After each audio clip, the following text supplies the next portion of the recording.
चुड़ैल की चिड़िया। छोड़ दो मुझे, अरे जाने दो यहाँ से, मुझे दर्द हो रहा है, मत करो मेरे साथ ऐसा। आदमी जंजीर में जकड़े हुए चुड़ैल से अपने लिए रहम की उम्मीद करता है, लेकिन चुड़ैल उस पर जरा सा भी तरस नहीं खाती और अपनी शैतानी शक्तियों से उसे चिड़िया बनाकर बोलती है। आखिर मेरे इस जू में एक और चिड़िया आ गई। ऐसे ही एक एक करके मैं सभी इंसानों को चिड़िया बनाकर अपने जू में सजा दूंगी। इतना बोलकर चुड़ैल एक सुंदर लड़की का वेश बदलकर रात के समय सड़क पर घूमने लगती है। तभी वहां से बाइक पर सवार रॉकी और दक्ष गुजर रहे होते हैं, जो उस खूबसूरत लड़की को देखकर आपस में बात करते हैं। यार दक्ष, इस सुनसान सड़क पर यह अकेली लड़की क्या कर रही है? कहीं ये किसी मुसीबत में तो नहीं है? तुझे क्या लगता है, हमें इसकी मदद करनी चाहिए? पहनावे से तो सही घराने की नजर आती है, चल कर मदद करते हैं। जिसके बाद रॉकी लड़की के सामने जाकर बाइक रोक देता है और लड़की से बोलता है, तुम इस सुनसान सड़क पर अकेली क्या कर रही हो? क्या तुम्हें कोई मदद चाहिए? हाँ, वो वहाँ पर मेरी कार गड्ढे में फंस गई है।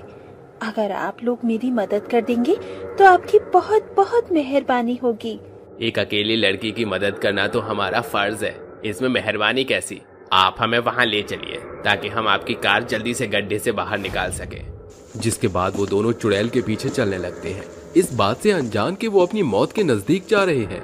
कुछ देर चलने पर रॉकी बोलता है, अब तो हम चलकर इतना दूर आ गए, लेकिन हमें आपकी कार नजर नहीं आ रही, कहाँ है आपकी कार? रॉकी के इतना बोलते ही चुड़ैल अपने असली रूप में आ जाती है। चुड़ैल को देखकर रॉकी और दक्ष बहुत ज्यादा डर जाते हैं। डर के मारे उनके माथे से पसीना टपकने लगता है। तभी डरते हुए दक्ष बोलता है, कौन हो तुम और हमसे क्या चाहती हो? मैं वो हूँ जिसकी तुम कल्पना भी नहीं कर सकते। और रही बात चाहने की, तो मैं तुम दोनों को चिड़िया बनाना चाहती हूँ। इतना बोलकर चुड़ैल उन दोनों को जंजीर से बांधकर घसीटते हुए जू ले जाने लगती है। तभी वो दोनों बोलते हैं, छोड़ दो हमें, अरे जाने दो, हमने तुम्हारा क्या बिगाड़ा है, जाने दो हमें यहाँ से। बचाओ, अरे कोई बचाओ हमें, वरना ये चुड़ैल हमें नहीं छोड़ेगी। आज तुम्हें मुझसे कोई नहीं बचा सकता। जितना तुम दोनों को चीखना चिल्लाना है, चिल्ला लो, मैं तुझे नहीं छोड़ने वाली। जिसके बाद चुड़ैल उन दोनों को जू में ले जाकर वहां पहुंच जाती है और वहां उन दोनों को अपनी शैतानी शक्तियों से चिड़िया बनाकर पिंजरे में कैद कर देती है। इस हादसे को भी कुछ दिन बीत जाते हैं और फिर एक दिन आर्कियोलॉजिकल डिपार्टमेंट के 3 स्टूडेंट और उनके साथ एक पैरानॉर्मल एक्सपर्ट भी था, जो किसी रिसर्च के लिए कहीं जा रहे होते हैं। तभी अचानक से उनकी कार उसी जू के सामने आकर खराब हो जाती है और कार से उतरकर ध्रुव बोलता है, ओह शिट, इस कार के टायर को भी इसी वक्त पंचर होना था, अब हम वहां कैसे पहुंचेंगे? ध्रुव की बात सुनकर सभी लोग कार से बाहर आते हैं। तभी वैभव बोलता है, क्या हमारे पास दूसरा टायर नहीं है ध्रुव? नहीं यार, अब हमें यहीं रुककर किसी के आने का इंतजार करना होगा जो हमारी मदद कर सके। जिसके बाद वो सभी उसी जगह के आसपास घूमने लगते हैं। तभी तान्या को जू दिखाई देता है। जू को देखकर तान्या सभी लोगों से बोलती है, गाइस उधर देखो, वहाँ एक बहुत पुराना जू है। जब तक गाड़ी ठीक नहीं हो जाती, हम वहाँ चलकर रिसर्च करते हैं। इससे हमारा वक्त भी बर्बाद नहीं होगा और क्या पता हमें वहाँ रिसर्च करते हुए कुछ अनोखा मिल जाए जो हमारे रिसर्च को ऊंचाइयों पर ले जाए।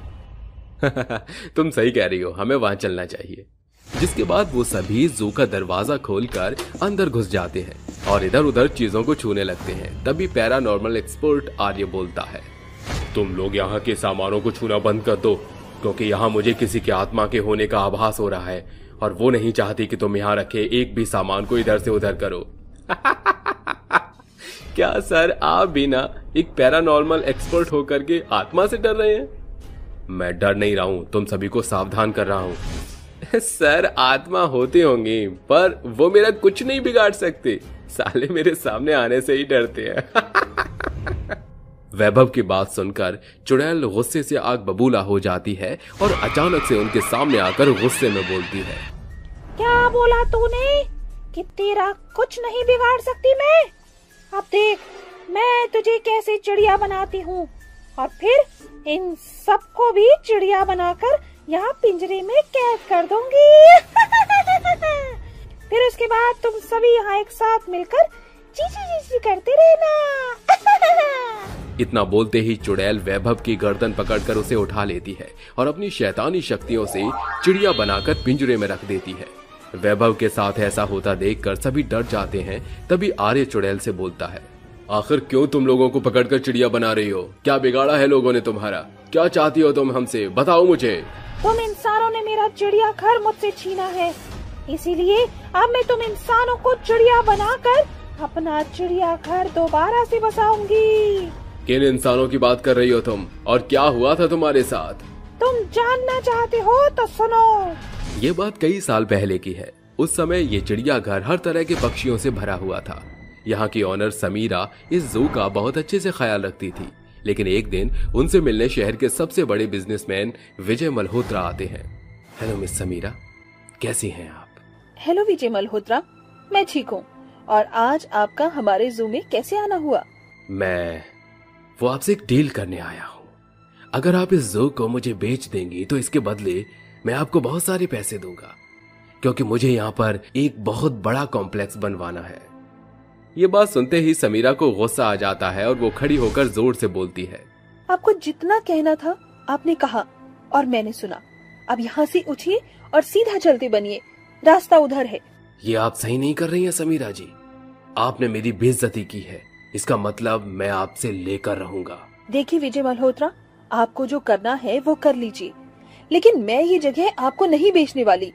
अब यहाँ से आप जाएंगे या फिर मैं आपको धक्के मार कर यहाँ से निकलवाऊं। अपनी बेइज्जती होता देख विजय मल्होत्रा वहाँ से चला जाता है और अपने ऑफिस पहुंचकर गुंडा राका को कॉल करके बोलता है, सुन राका, मैं तुझे एक काम दे रहा हूँ। अगर तूने ये काम कर दिया तो मैं तुझे उसकी मुंह मांगी कीमत दूंगा।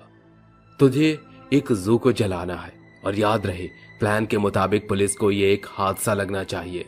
काम हो जाएगा, बस तुम पैसे तैयार रखना। जिसके बाद राका जू में आग लगा देता है और चारों तरफ से जू जलने लगता है। तभी समीरा अपने जू को जलता हुआ देख लेती है और उस आग को बुझाने के लिए जैसे ही वो आगे आती है, उसी आग की लपटों में वो झुलस कर मर जाती है। और तभी से मेरी आत्मा यहाँ भटक रही है और लोगों को चिड़िया बना रही है। अगर तुम उस विजय मल्होत्रा को गिरफ्तार करवा दोगे तो मेरी आत्मा को शांति मिल जाएगी। तुम्हारे साथ बहुत बुरा हुआ, लेकिन तुम अब परेशान मत हो। मैं तुम्हें न्याय दिलाऊंगा और उस विजय मल्होत्रा को गिरफ्तार करवाकर तुम्हें मुक्ति भी। जिसके बाद आर्या पुलिस को जाकर सारी सच्चाई बता देता है और पुलिस विजय मल्होत्रा को गिरफ्तार कर लेती है और उसे कोर्ट में सजाए मौत सुनाई जाती है। ये सब देखकर समीरा की आत्मा को भी शांति मिल जाती है। बाढ़ में 3 गर्भवती चुड़ैलें। जुलाई का मौसम बड़ा ही बेबाक सा था। कभी गर्मी इतनी कि रहा न जाए तो अगले ही पल बारिश इतनी कि सहा न जाए। गांव में बहुत दिन से बारिश हो रही थी।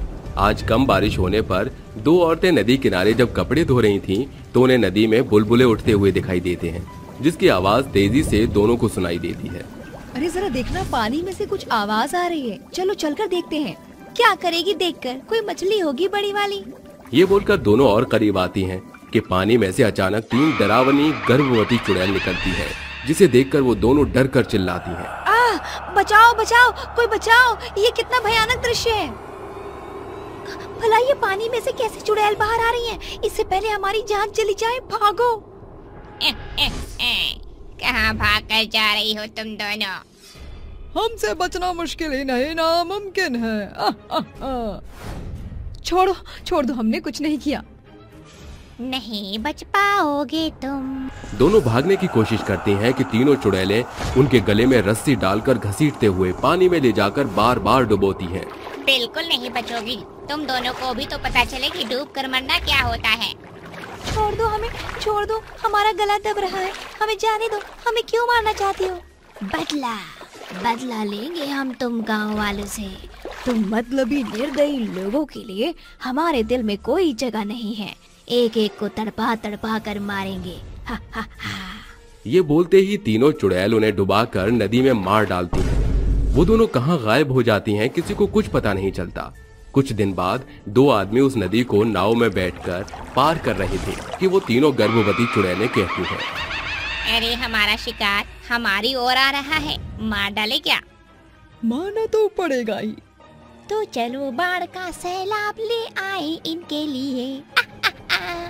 ये कहते ही तीनों चुड़ैल उस नदी में बवंडर लाती हैं। उसके बाद बाढ़ की एक तेज लहर उन दोनों आदमी की नाव के पास आती है, जिसे देखकर वो दोनों आदमी कहते हैं, अरे बाप रे बाप, अरे बचाओ, अरे बहुत तेजी से बाढ़ हमारी ओर आ रही है। नरेंद्र, नाव को जल्दी से भगाओ।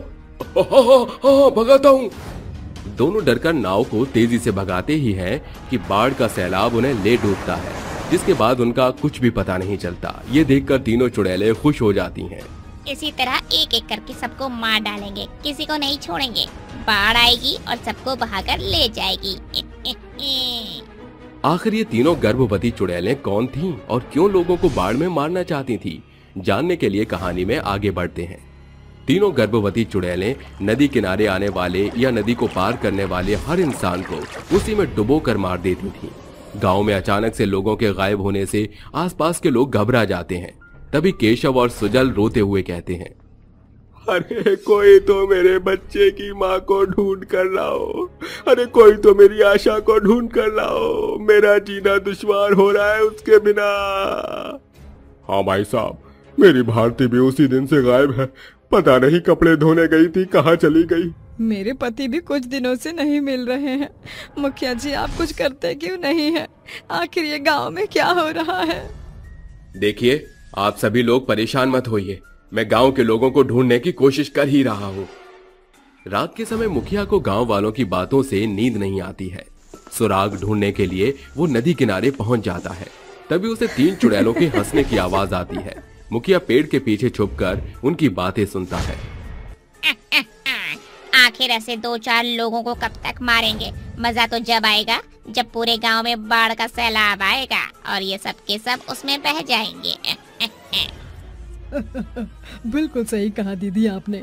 अब हमें बिना देरी किए इन सब का काम तमाम कर देना चाहिए। तो फिर देर किस बात की? कल ही गांव वालों के लिए आखिरी दिन होगा, उसके बाद इनका भी वही हश्र होगा। हे भगवान, ये तीनों चुड़ैलें कल गांव का विनाश करने वाली हैं। मुझे कुछ करना होगा।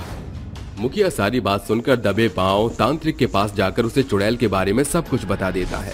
साथ ही बाढ़ से बचने के लिए गांव को आगाह कर देता है और नाव भी तैयार करा देता है। अगले दिन सुबह होती है। मुखिया सबसे गांव खाली करने को कहता है, जिस वजह से सब अपना सामान लेकर जा रहे होते हैं। इतने में तीनों उड़ती हुई चुड़ैल आकर जोर जोर से हंसकर कहती हैं, आज इन सब गांव वालों का समय समाप्त हुआ। बाढ़ में नहाने के लिए तैयार हो जाओ।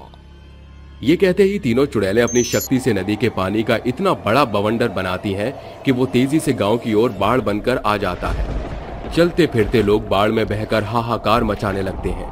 किसी की टोकरी बाढ़ में बहती है तो किसी की गाय भैंस बाढ़ में डूब जाती है। तभी तांत्रिक और मुखिया नाव में बैठकर उन चुड़ैलों के पास आते हैं। क्या तुम्हें जरा भी शर्म नहीं आती कि तुम मासूम लोगों की जान ले रही हो? तू कौन है जो लहराता हुआ इस बाढ़ में आ रहा है? मैं इस गांव का मुखिया हूँ और मुखिया होने के नाते तुमसे ये सवाल कर रहा हूँ, कौन हो और क्या चाहती हो? अरे इन लोगों ने तुम्हारा क्या बिगाड़ा है? बहुत कुछ बिगाड़ा है। नफरत होती है हम तीनों को तुम इंसानों की फितरत से। उस दिन हम तीनों बहनें बड़ी खुशी से इतने समय बाद अपने मायके जा रही थी, जिसके लिए हमें इसी बड़ी नदी को नाव में बैठकर तय करना था। नाव में बैठे हुए 1 घंटा बीत गया था तो प्रीति कहती है, अरे भैया, इतनी देर हो गई, कब नदी पार होगी?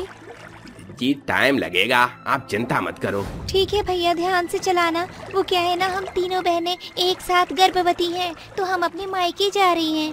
ठीक है बहन। अच्छा हुआ हम तीनों ने अपने पतियों को मना कर दिया, हम अकेले भी घर जा सकती हैं। हाँ बिल्कुल।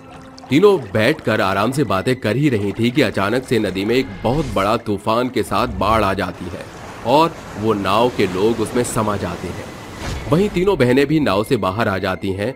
किसी को तैरना नहीं आता और वो मदद की गुहार लगाती हैं। बचाओ बचाओ, कोई हमें बचाओ, हम तीनों को खतरा है, हमारे बच्चे को कुछ न हो जाए कहीं। दीदी धैर्य बनाए रखो, कोई है, हमारी मदद करो, हमें बाहर निकालो। भाई साहब, नाव वाले भैया, हमें बचा लीजिए।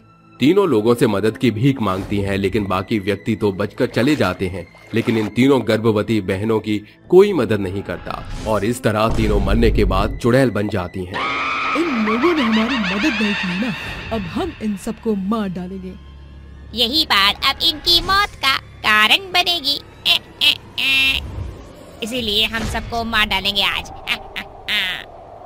मूर्ख चुड़ैलो, अगर तुम सोच रही हो कि गांव के लोगों की जान लेकर तुम खुश रहोगी तो गलतफहमी से बाहर आओ, क्योंकि तुम तीनों के साथ तुम तीनों के बच्चे भी अकाल मृत्यु मरकर उनकी भी आत्मा भटक रही है। ये सब लोग तो मर जाएंगे, पर तुम्हारे बच्चों को मुक्ति कैसे मिलेगी? हाँ, बाबा सही कह रहे हैं। अगर तुम सच में अपने बच्चों की मुक्ति चाहती हो तो अपनी स्वयं इच्छा से इसी बाढ़ में मुक्त हो जाओ। और रही उस समय की बात, तो जो लोगों ने तुम्हारे साथ किया है वो बेहद ही गलत बात है। उन लोगों की तरफ से मैं तुमसे माफी मांगता हूँ। भगवान के लिए इस गांव को छोड़कर चली जाओ। आप सही कहते हैं, हमने सिर्फ अपने बारे में सोचा, अपने बच्चे के बारे में तो सोचा ही नहीं। माही श्वेता, अब हमें यहाँ से चलना चाहिए। कृपा करके आप सभी हमें माफ कर दीजिए, हमें अपनी गलती का पछतावा हो गया। कृपा करके आप सभी हमें माफ कर दीजिए, हमें अपनी गलती का पछतावा हो गया। ये कहते ही तीनों स्वयं इच्छा से उसी बाढ़ में अंतर्ध्यान होकर मुक्त हो जाती हैं। जादुई सोने की आटा छलनी। हीरालाल अपनी 10 वर्षीय बेटी रश्मि के संग मानिकपुर गांव में कच्चे मकान में रहता था। पत्नी के देहांत के बाद उसने अकेले ही अपनी बेटी का लालन पालन किया था।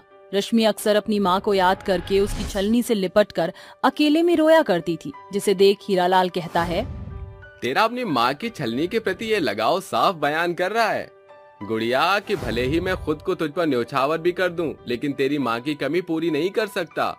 गुजरते समय के संग रश्मि 20 बरस की जवान रूपवती लड़की में बदल गई, जिसे देख हीरालाल कहता है, समय है कि अब मैं अपनी बिटिया के घर गृहस्थी के बारे में सोचूं, क्योंकि एक पिता जानकर वो भले ही मुझे अपने मन की बात बताने में हिचके, लेकिन पिता का फर्ज तो मुझे निभाना ही है।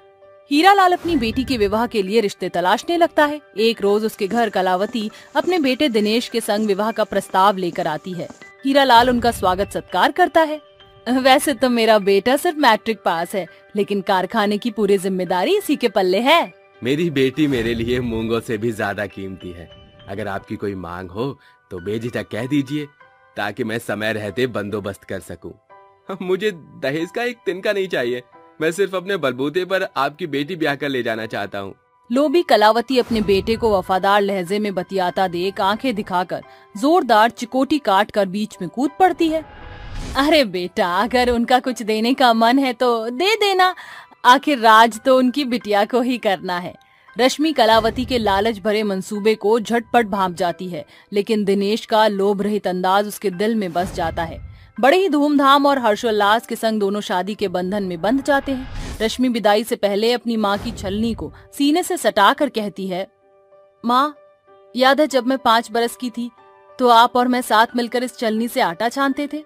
वह उस छलनी को अपने बक्से में रखकर अपने सामान समेत ससुराल आ जाती है, जहाँ उसकी सास कहती है, सुन बहू, ससुराल की दहलीज शासन का दूसरा नाम है, इसलिए यहाँ के कायदे कानून के हिसाब किताब जल्दी से सीख जाओ। फिर लालची कलावती बहू के मायके से आई सामानों की पोटली खोलती है, तभी उसकी नजर छलनी पर पड़ती है, जिसे देख वह हंसी उड़ाकर कहती है, अरे ओ मंदबुद्धि, ये तो तू अपने साथ टूटी फूटी छलनी किस खुशी में भर लाई है? इस छलनी की बिगड़ी हालत देखकर ऐसा जान पड़ा जैसे ये सालों पुराना है। माँ जी, ये छलनी मेरी स्वर्गवासी माँ की अंतिम निशानी है, ये मेरे खातिर सोने चांदी से बढ़कर है। गुजरते समय के साथ वह ससुराल की तमाम जिम्मेदारी बखूबी संभाल लेती है, लेकिन एक रोज उन्हें दुखद समाचार सुनने को मिलता है। उस शाम दिनेश हताश होकर घर लौट आता है। क्या हुआ जी, आप इतने परेशान क्यों लग रहे हैं? अरे हम बर्बाद हो गए रश्मि, आज कारखाने में आग लग गई, सब कुछ जलकर ध्वस्त हो गया, कई मजदूर मारे गए, इसलिए अब घर बेचकर हर्जाना चुकाना होगा, ये घर भी हमसे छिन जाएगा, सब कुछ खत्म हो गया। एक ही झटके में दिनेश अर्श से फर्श पर चला आता है, जिस कारण वह पिछड़ी हुई बस्ती में आकर रहने को मजबूर हो जाते हैं। उसकी सास उसे आए दिन कोसती है, ना स्पीटी करम जली, राजा से रंक बना चुकी है हमको, चली क्यों नहीं जाती अपने बाप के यहाँ? डायन, कदम रखते ही मेरे घर की खुशियां खा गई।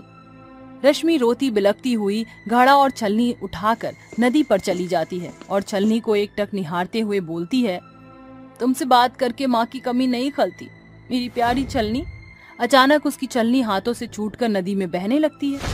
ये छलनी मुझसे दूर नहीं हो सकती।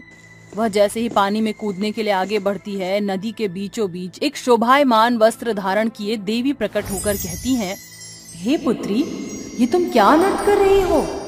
देवी माँ, मेरी छलनी इस पानी के भीतर चली गई है। वो मेरी माँ की अंतिम निशानी है। चिंतित ना हो, मैं उसे खोजती हूँ। देवी पानी में डुबकी लगाकर चमचमाती छलनी निकाल कर कहती हैं, क्या ये तुम्हारी छलनी है? नहीं, ये मेरी छलनी नहीं है, वो तो एकदम पुरानी है। देवी दोबारा पानी में डुबकी लगाकर इस बार सोने की छलनी निकाल कर कहती हैं, क्या ये तुम्हारी छलनी है? नहीं, ये छलनी भी मेरी नहीं है। ठीक है, मैं एक बार फिर देखती हूँ। देवी अंतिम बार उसकी टूटी फूटी छलनी निकाल कर कहती हैं, क्या ये तुम्हारी छलनी है? हाँ, यही मेरी छलनी है। इस घोर कलयुग के जमाने में तुम जैसी ईमानदार मनुष्य देखकर मैं प्रसन्न हुई, इसलिए ये सोने की छलनी मैं तुम्हें देती हूँ। ये एक जादुई सोने की छलनी है। जब भी तुम इसमें आटा डालकर उसे छानोगी, ये तुम्हें सोना देगा। ये सुनकर रश्मि बेहद खुश होकर जादुई छलनी लेकर घर लौट आती है। आ गई आलसन, मटर गश्ती मारकर। वह सास के तानों को नजरअंदाज करके आटे की डोलची खोलकर जादुई छलनी में आटा डालकर उसे जमीन पर छानने लगती है। अरे ओ मंदबुद्धि, ये क्या कारस्तानी कर रही है? कंगाली में क्यों आटा गीला करने पर तुली है? तभी टूटी फूटी छलनी एक जादुई सोने की छलनी में बदल जाती है, जिसके बाद जादुई सोने की छलनी से एक तेज रोशनी पूरे घर में उजागर होने के साथ छलनी से सोने के सिक्कों की बौछार होने लगती है, जिसे देखकर दोनों सास बहू भौचक्की रह जाती हैं। अरे मैया, ये कौन से कुदरत का करिश्मा है? छलनी में तो तूने आटा डाला था, ये सोने के सिक्के कैसे बन गए? रश्मि अपनी सास को पूरा घटनाक्रम बताती है। अरे तब तो हमारे चांदी ही चांदी है, ये तो सोने की छलनी तो खजाने का सुनहरा दरवाजा निकला। सुनिए जी, इन सिक्कों को बेचकर जो मोल मिले उसे आप नए कारखाने की नींव रख दीजिए। जादुई सोने की छलनी से उनकी गरीबी की रेल पटरी पर आ जाती है। सब कुछ पहले जैसा हो जाता है, लेकिन एक रोज मंगलू उसकी दहलीज पर दस्तक देता है। मंगलू काका, आप इस घड़ी सब कुशल मंगल तो है? बिटिया, तुम्हारे पिता की तबीयत बहुत नासाज है, तू चल। सोच क्या रही है बहू, आगे बढ़ और बचा ले अपने पिता की जान। वह जादुई छलनी को लेकर अपने पिता के घर आकर कहती है, पिताजी, आपने तो मुझे पल भर में पराया कर डाला, कुछ बताया क्यों नहीं? अरे बिटिया, ये का बताई तोहरे ब्याह के वास्ते मोटा कर्जा लिए रहे, जौने के चुकाई के खातिर पेट काट कर पैसा जुगावत रहे। देख घर की दुर्दशा, एक अन्न का दाना नहीं यहाँ। मंगल काका, मुझे थोड़ा सा आटा मिलेगा? हाँ बिटिया, हम अभी लावत हैं। रश्मि सूखे आटे को जैसे ही सोने की जादुई छलनी में डालती है, वह सोने के जेवर बरसाने लगता है। ये लीजिए पिताजी, इन्हें बेचकर आप सारा कर्जा चुकता कर दीजिए। अरे बिटिया, तूने तो अपने पिता को कर्जदार बना दिया। ईश्वर तुझ जैसी बेटी सभी को दे। आधे रास्ते आते ही उसे सुनसान सड़क पर एक विकलांग भिखारी हाथ फैलाए दिखाई पड़ता है। अरे कोई खाना खाने को दे दो। सचमुच बिना हाथ पैर के इंसान कितना बेबस हो जाता है, मुझे इसकी मदद करनी होगी। रश्मि भिखारी के पास आकर कहती है, सुनो भैया, क्या तुम मुझे अपने थैली में से एक मुट्ठी आटा निकाल कर दोगे? ये सुनकर भिखारी असमंजस में आकर कहता है, अरे सब इंसान मुझ भिखारी पर तरस खाकर मुझे कुछ न कुछ दे कर जाते हैं, लेकिन तुम पहली इंसान हो जो मुझ भिखारी के आगे हाथ फैला रही हो। विकलांग भिखारी उसे आटा देता है। रश्मि उसे अपनी जादुई सोने की छलनी में भरकर जैसे ही उसे छानती है, छलनी की जाली से सोने के सिक्के और जेवर बरसने लगते हैं। अरे ये कैसे किया तुमने? अरे मैं तो दंग रह गया। ये मेरी जादुई छलनी है, ये सारा सोना तुम रख लो, ये तुम्हारे संघर्ष भरे जीवन को आसान बनाएगा। तुम्हारा शुक्रिया। रश्मि एक बड़ी मुस्कान भरकर घर लौट आती है और अपनी जादुई छलनी का सही उपयोग करना कभी नहीं भूलती। वो हमेशा जरूरतमंद की मदद के लिए तत्पर रहती थी। गांव में चारों तरफ बाढ़ का कहर होता है। इसके साथ ही चुड़ैल उसी बाढ़ के पानी में लोगों को पकड़ पकड़ कर मार रही होती है। तभी एक आदमी चुड़ैल से बोलता है, मत मारो हम सबको, हम सब ने तुम्हारा क्या बिगाड़ा है? एक तो पहले से ही हम सब बाढ़ के कहर से परेशान हैं, ऊपर से तुम्हारा ये जुल्म। हाथ जोड़ता हूँ मैं, बख्श दो हम सबकी जान। कभी नहीं, जितना कहर बाढ़ तुम लोगों पर नहीं ढाती, उससे कई गुना मैं तुम लोगों पर ढाऊंगी और तुम लोगों को अपने कहर से मार डालूंगी।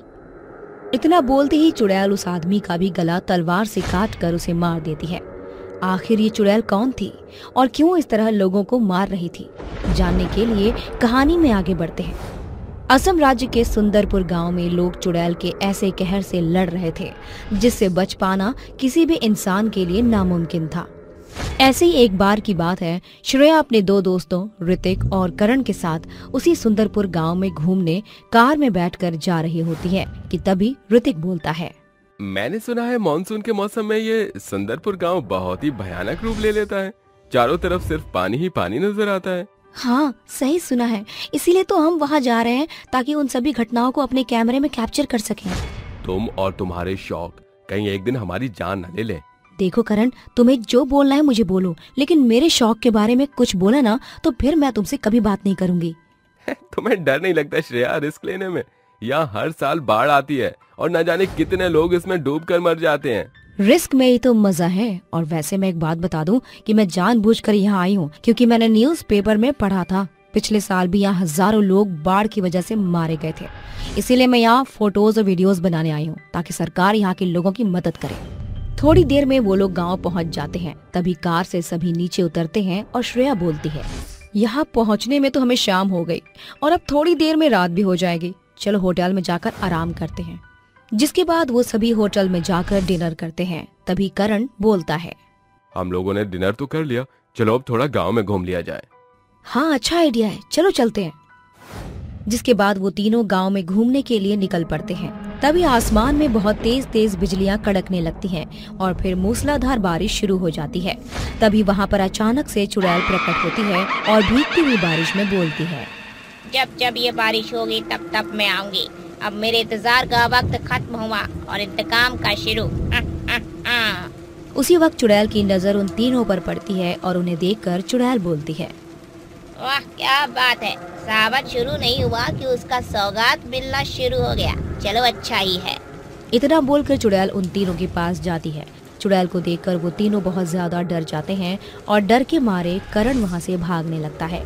तभी चुड़ैल उसे पकड़कर मार डालती है।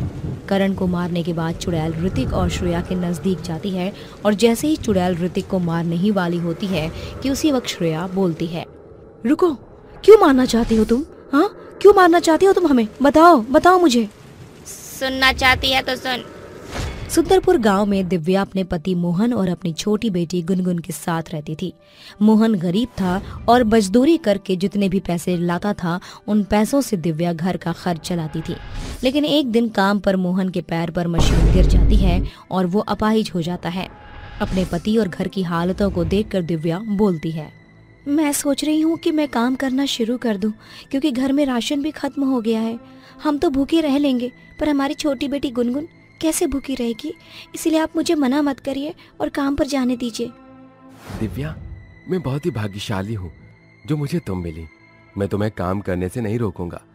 बात हम दोनों की होती तो मैं मना भी कर देता, लेकिन बात हमारी बेटी की है तो तुम काम पर जा सकती हो।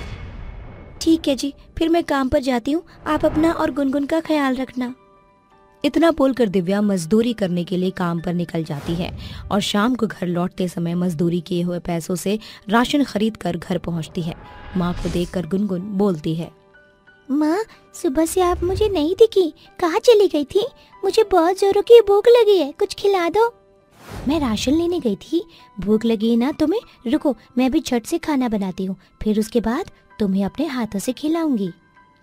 जिसके बाद दिव्या खाना बनाती है और फिर अपने पति और बेटी के साथ मिलकर खाना खाती है और जाकर सो जाती है। लेकिन उसी रात इतनी तेज मूसलाधार बारिश होती है कि नदी का बांध टूट जाता है और पूरे गांव में बाढ़ आ जाती है। तभी लोगों की आवाज से दिव्या की आंख खुलती है। भागो भागो, गांव में बाढ़ आ गई है, ये पूरा गांव डूबने वाला है। जान बचाना है तो जल्दी भागो। जान बचाना है तो जल्दी भागो। क्या गांव में बाढ़ आ गई? गुनगुन के पापा जल्दी उठिए, गांव में बाढ़ आ गई है और पानी हमारे घर में भी घुस गया है। मोहन उठता है और घर में पानी भरा हुआ देखकर परेशान होकर बोलता है, घर में पानी भरता जा रहा है, तुम ऐसा करो गुनगुन को लेकर यहाँ से चली जाओ। माँ क्या अब हम सब डूबकर मर जाएंगे? नहीं, हम लोगों को कुछ नहीं होगा। मैं अभी लोगों से जाकर मदद मांगती हूँ। इतना बोलकर दिव्या घर से बाहर निकलती है और लोगों से मदद मांगने लगती है। मेरी मदद करो, मेरे पति अपाहिज है, कृपया करके उन्हें ले जाने में मेरी सहायता करो। लेकिन सभी लोग अपनी अपनी जान बचाने के लिए भाग रहे होते हैं, तो कोई भी उसकी मदद नहीं करता और उस बाढ़ के कहर में डूबकर दिव्या का पूरा परिवार मर जाता है। मैं लोगों के सामने रोई, गिड़गिड़ाई, मदद की भीख मांगी, लेकिन किसी ने भी मेरी मदद नहीं की और उस बाढ़ ने मेरी हंसती खेलती दुनिया तबाह कर दी।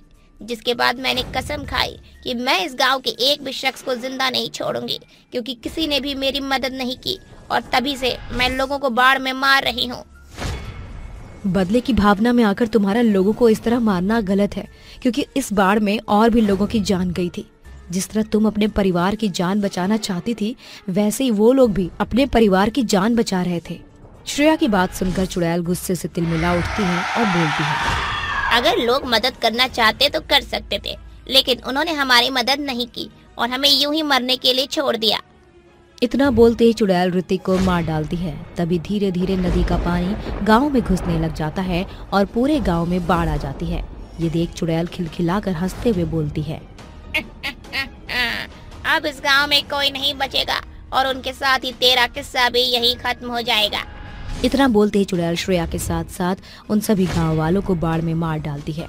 आज भी उस गांव में जब भी बारिश होती है और बारिश का पानी जब बाढ़ का रूप ले लेता है, तब वहां चुड़ैल आती है और लोगों पर अपना कहर ढाती है और ये सिलसिला अभी तक ऐसे ही चल रहा है। सास बहू पर बारिश का कहर। रामदीन अपनी पत्नी हेमलता और बहू आशा के संग मखना गांव के अंतिम छोर में बसे नदी किनारे रहता था। जेठ महीने के अंतिम दिन को देखकर हेमलता की निगाह घर के छप्पर पर टिक जाती है। कल से मॉनसून का महीना शुरू हो जाएगा, इस बार भी घर पर छप्पर नहीं चढ़ सका। अरे भगवान, चिंता मत करो, मैंने बारिश को पैगाम पहुंचा दिया है, इस साल वो हमारे घर नहीं आएगी। तुम्हें मजाक सूझ रहा है? पिछले बरस बरसात गांव पर कैसे कहर बनकर टूटी थी। साल भर में हमें छोड़ सभी लोगों ने पक्के मकान बना लिए, मगर हमारा घर अब भी मिट्टी का है। ईश्वर ना करे अगर बरसात की बौछार ज्यादा बरस गई तो एक ही पल में हम घर से बेघर हो जाएंगे। हेमलता रूखे स्वर में रामदीन को खूब झड़पती है, जिसे देख रामदीन अपनी दवाई का झोला टटोल कर चला जाता है। चल दिए वैदगिरी करने। सासू माँ, बरसात तो आई भी नहीं, अब खामखा ससुर जी पर बरस पड़ी। आज के महंगे दौर में एक ईंट खरीदना भी भारी पड़ रहा है। घर का मुखिया होने के नाते ससुर जी अपनी भरसक प्रयासों में जुटे रहते हैं। अगले सवेरे बरसात की बौछार के साथ मॉनसून अपना आगमन सुनाती है। भरी बरसात में रामदीन काम के लिए निकल जाते हैं। आसमान की ओर ताकते हुए आशा अपने मन के भीतर कहती है, आसमान की रंगत देखकर लग रहा है कि कुछ ही देर में मूसलाधार बरसात पड़ने वाली है। आशा अभी ये कह ही रही थी कि पीट पीट कर बरसात शुरू हो जाती है, जिसके साथ उनके घर की छप्पर से बारिश का पानी चूने लगता है। अरे बहू, जल्दी से दौड़। क्या हुआ सासू माँ? इंद्रदेव को भी चैन नहीं, घर के भीतर भी बरस रहे हैं। जल्दी से बर्तन लगा, वरना बिछौना भीग जाएगा। दोनों सास बहू छप्पर से टपक रही बूंदों के आगे बर्तन लगा देती है। तभी जोरदार बिजली कड़कने के साथ आंधी तूफान उठता है, जिसके चलते उनके घर के ऊपर चढ़ी छप्पर जगह जगह से सरकने लगती है। कहा था मैंने बुढ़ऊ से कि छप्पर चढ़ाने लायक जोड़ बटोर ले। आ गई ना आफत। लगता है आसमान के झरोके हमारे ही घर में बरस कर मानेंगे। तकरीबन 6 घंटों बाद बरसात की फुहार रुकती है। सास बहू गहरी सांस भरते हुए कहती हैं, शुक्र है बरसात तो थमी। एक पल को तो ऐसा महसूस हुआ जैसे ये बरसात का कहर हमारा ये आशियाना उजाड़ न दे। आशियाना भले बच गया, मगर मिट्टी के इस घर में लीपा पोती का काम तो बढ़ गया न बहू। दोनों सास बहू घर की साफ सफाई में जुट जाती हैं। देर रात रामदीन बारिश में सराबोर हुआ घर लौटता है। आपका शरीर तो एकदम तवे के जैसे तप रहा है। हेमलता रामदीन का शरीर पोंछती है, वहीं दूसरी तरफ आशा चूल्हे पर चाय बनाकर उसे पीने को देती है। बाबूजी, ये लीजिए चाय। रामदीन की आंख लगने के बाद जैसे ही सास बहू सोने चलती हैं, तो गरजते बादलों की गूंज उनके कानों में पड़ती है। लगता है बरसात होने वाली है सासू माँ, आप सो जाइए, मैं जगी हूँ।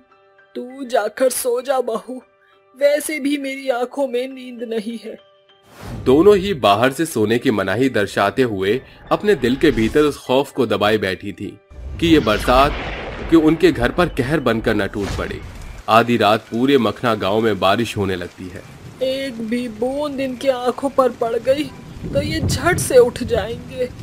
सासू माँ, आप पिताजी को ढाप कर रखिए, तब तलक मैं इस बरसात से निपटती हूँ। वो चारों ओर बर्तन लगा देती है जिससे बरसात का पानी उन बर्तनों में भरने लगता है, मगर उसी क्षण तेज तूफान उठता है। लगता है पवन देव और इंद्रदेव एक संग मिल बैठे हैं। अगर ये छप्पर छत से छिन गई तो इस बरसात के कहर से निपटना बड़ा कठिन हो जाएगा। गुजर रही हर एक घड़ी के साथ बरसात बढ़ती ही जा रही थी। घर की छप्पर आंधी की संगी हो जाती है और बरसात का पानी अब उनके घर में तबाही मचा रहा था। जाने इस बरस इस बरसाती बादल जिद्दी बच्चे की जैसे क्यों बने बैठे हैं। मॉनसून के उस महीने में एक ओर जहां पूरा गांव अपने पक्के मकानों में चैन की नींद सोया था, वहीं दोनों सास बहू उस रात के अंधेरे में बरसात के कहर से जूझ रहे थे। बरसात के कारण घर का सारा सामान इधर उधर तैर रहा था। ससुर जी का बुखार में भीगना सही नहीं।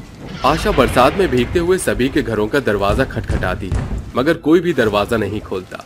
थक हार कर दोनों सास बहू रामदीन को टाट ओढ़ाकर टूटे फूटे घर में बारिश के छूटने की बाट जो रही थी। रात से सवेरा हो जाता है, मगर अफसोस के रामदीन वो सवेरा देख नहीं पाता। गुड्डू के बाबा उठो ना, अजी सुनते हो? देखो बरसात बंद हो गई। माँ जी, बाबूजी हमें छोड़ गए हैं। इस बरसात की बदरा मेरे सुहाग पर कहर बनकर टूट गई बहू। माँ जी, संभालिए खुद को, हमारे पास तो एक पैसा नहीं। बाबूजी का अंतिम क्रियाक्रम कैसे होगा? वो दोनों बांस की कटाई के लिए जंगल निकल पड़ती हैं। वापस लौटकर आने पर सास बहू को अलग ही मंजर देखने को मिलता है। उनका घर ढह चुका होता है। माँ जी, भारी बरसात के चलते हमारा घर ढह गया। तेरे ससुर जी हमारे आने तक राह न देख सके और उन्होंने खुद ही अपने आप को मिट्टी में दफन कर दिया। हेमलता सिसक सिसक कर रोने लगती है।